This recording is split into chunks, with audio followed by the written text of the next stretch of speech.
Anyhow, sorry, what was I saying?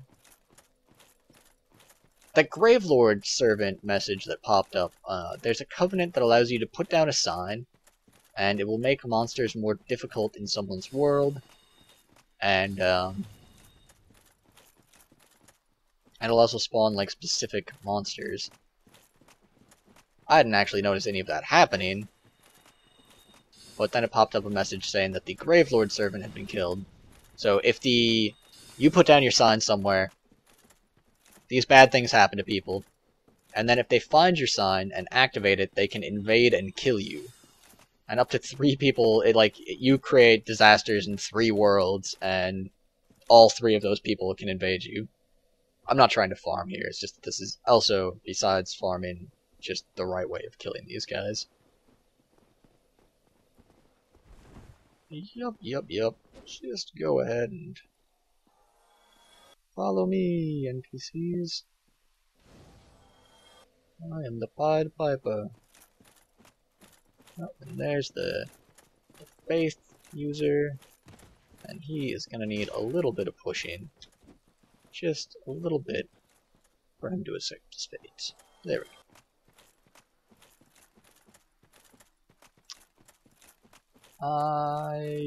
Alright, at this point I'm borderline farming, but I just realized I've got 30,000 souls. I should probably spend those. Should probably upgrade a bit with that. Level up. I'm gonna keep on trucking on endurance. Love endurance. Endurance is a great stat.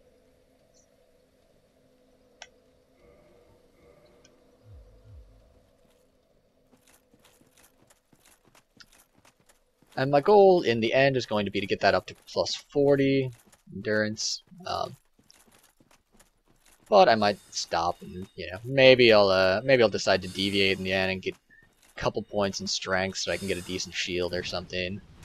But right now the plan is just straight through on endurance. Might drop a couple of points into attunement to equip more spells as time goes on. After this boss, I intend to go to the Firelink Shrine. And while I'm there, I will buy a couple more awesome pyromancy spells.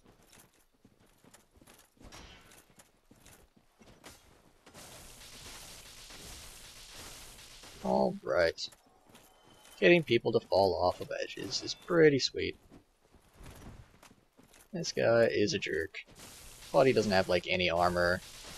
So, he's easy enough to just wail on.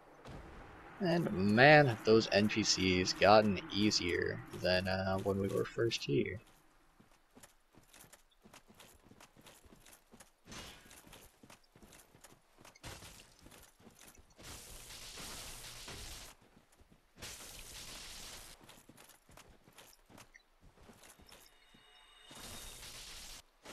He was trying to heal, but I managed to stop him. Awesome. We'll ignore Alvina for now. We are heading to a wolf. This area is pretty much actually tame, with the exception of the giant freak cat things. They're like Alvina's crazy miscreant older siblings. Those guys are not so friendly, but you can avoid them entirely just by going through that door, having that unlocked.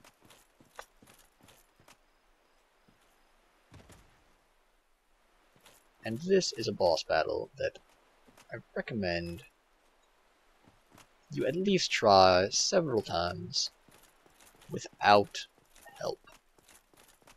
This is one that you can just win with technical skill.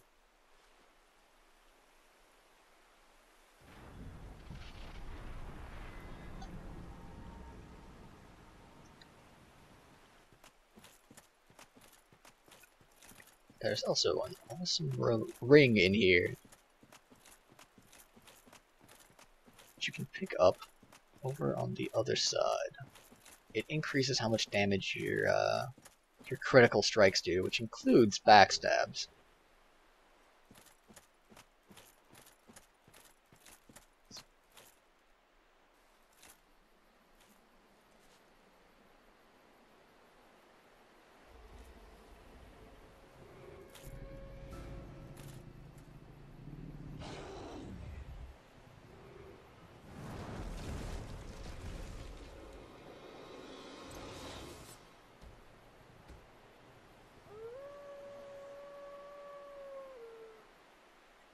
And this is something that can only happen in a video game. A wolf that is huge with a sword. And my recommended strategy here, it seems like the last thing you'd ever want to do, but get close to the wolf. Get close to the wolf. Stay underneath the wolf if you possibly can. And just land as much damage as you can with pyromancy. Roll to avoid attacks, especially that one there. That one, if you try and block, it'll hit you, there's 2 swings, actually. Yeah. And the second time that it comes around, it will hit you if you're blocking. There's no way that you can have enough stamina. Like maybe there's some freaky build that I don't know about, where you've got, like, a great shield. But, just get underneath this wolf and just rock his world, and this was a lot easier than I was even expecting.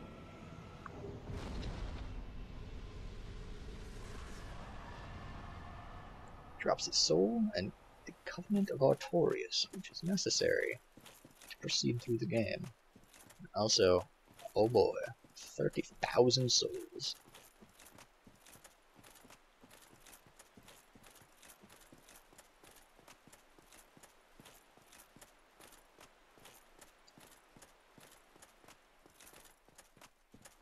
At this point, I would say that it's probably fair to divide this game into like 2 tiers. There's basically, so the key item that I got from Anor Londo, the Lord Vessel, is sort of, you know, a pivotal thing in this game. You can, you know, it stores the souls of the bosses. And I would say there are 4 bosses, 4 souls that you need to put in there. And I would say that those bosses tend to be more difficult. And there's 1 boss left that we don't put in to that, into the Lord Vessel. So we are almost done with that section of the game.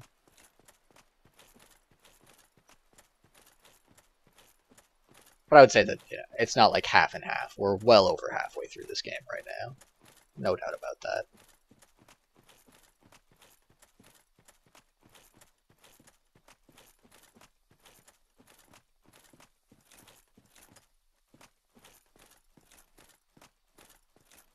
Right now, we actually, these are just people resting at the bonfire, hanging out. In other worlds, other people can see me in their games, but they look surprisingly, like, solid, I feel, sometimes. What we're actually going to do right now is take a real quick return to Sen's Fortress to buy some large Titanite chunks. Or large Titanite shards. For 4,000 souls apiece. So, in order to get to Sen's Fortress, the easiest way is to go through Anor Londo. And so that's what I'm going to do.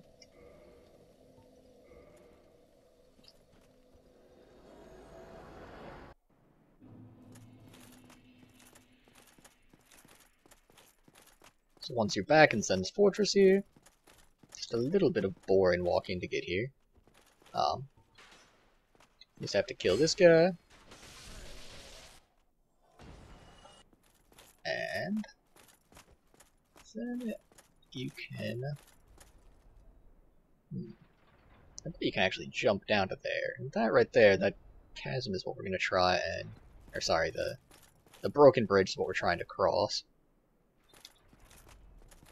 Yeah, you can just take a running jump to get over to here. Cool, cool, cool. And then another running jump to get across there.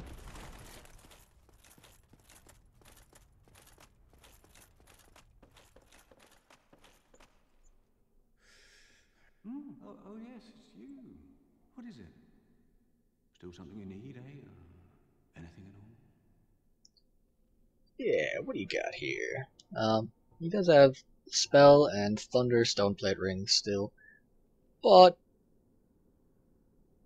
to my recollection, I've gotten through the toughest lightning part of the game in Anor Londo,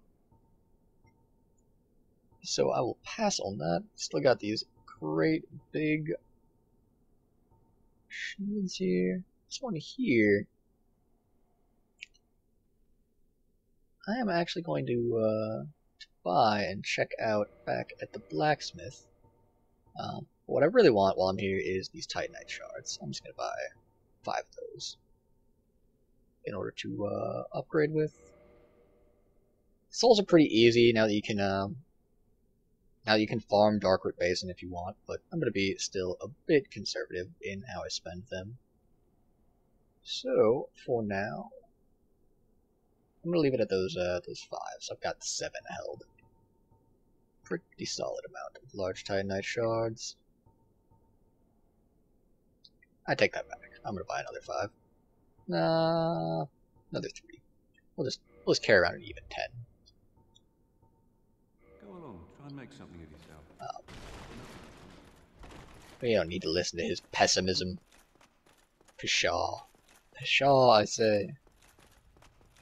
But what we do need to do is come down here and pick up an important item that we forgot.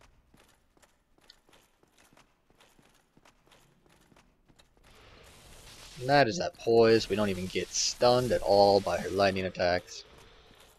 Pick up this cage key.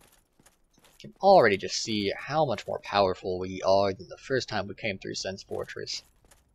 Don't take hardly any damage from her. She can't even stun us with her lightning. Very nice, very nice. We're not always going to be equipping, some of Havel's set. But when we are, it is going to give us a nice boost to how durable we are.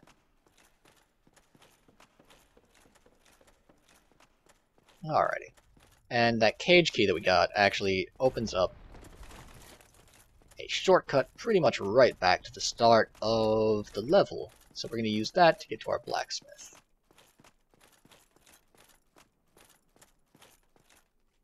There we go.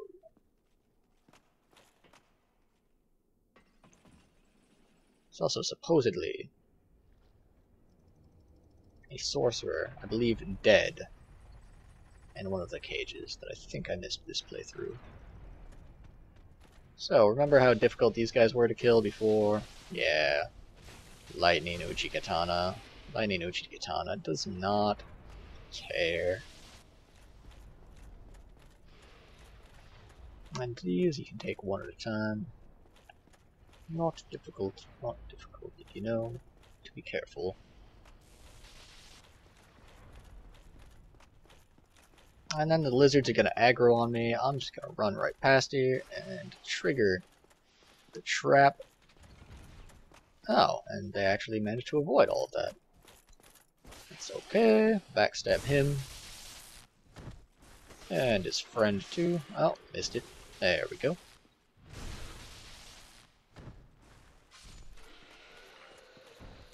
And the Lightning Uchigatana is a little bit strong. And it's still got several upgrades that we can get.